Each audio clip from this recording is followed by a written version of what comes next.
Good morning mga katribo, at narito tayo ngayon sa International Franchise Conference kung saan na magtitipon-tipon ang mga franchisers mula sa iba't ibang bansa.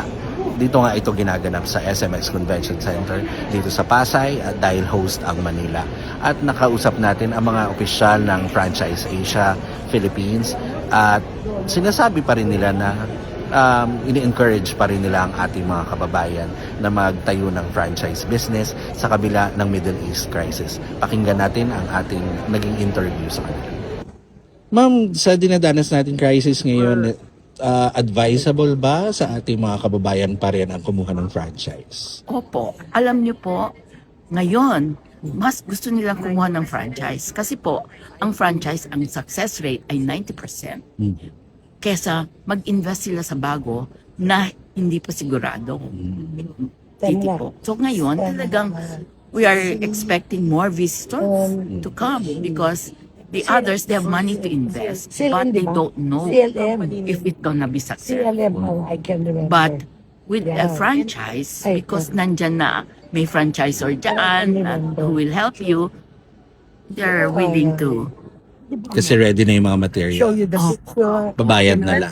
Kaya babayad lang. Pero ma'am, dumadanas tayo ng crisis. Parang yung iba hirap maglabas ng puhunan niya. Yes, kasi Or skeptical sila maglabas ng puhunan. Pero po kasi ang mga businessmen, they know when there's a crisis, there are opportunities. So kami po na sa business, we look for, kasi the crisis will never last naman. The good days will come. Siguro po yung umpisa lang ang medyo, alam mo na, hirap. But have to look at the light at the end of the tunnel. Tayo po, ganyan po ang tingin natin. Ma'am, ano pong best business this time around? Katulad ng food po ba? Or Ngayon, sa alam niyo franchise? po, food pa rin. Food pa rin because we eat 5 times a day. Hindi ba? Ang Filipinos. Kaya dati po, when we started franchising, ang umpisa po, service. No? Tapos ngayon po, ano na, food. So ma'am, ano po ang encouragement nyo sa ating mga business owners na gustong mag-own ng franchise? This is the time to invest in franchise. Remember, the crisis does not last and the good times are coming. Sir, good morning. What's the latest stance of the franchise industry despite these headwinds coming in from Middle East? Ang pagkuha ng franchise? I think it depends on the franchise. I think QSRs, I've heard, are more challenged. I think gas is probably a good bet. We're doing okay. Malapit sa bahay. How about yung mga supplies coming from other nations na apektado po ba ng Middle East crisis? Yes.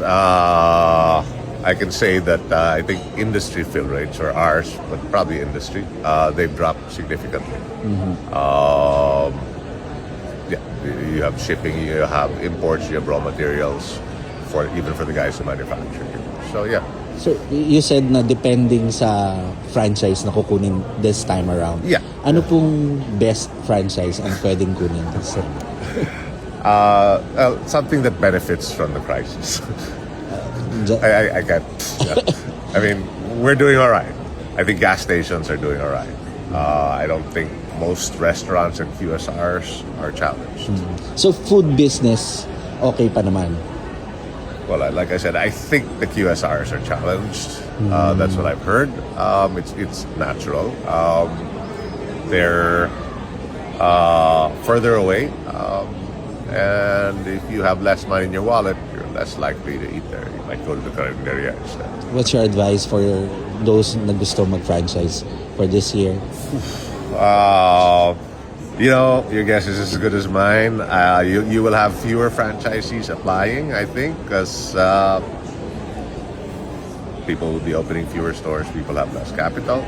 That also means that there's less of light. It all depends on what your view of when this crisis ends. That's anybody's guess. Ako po si Rafi Ayeng, nag-uulat para sa Daily Tribune.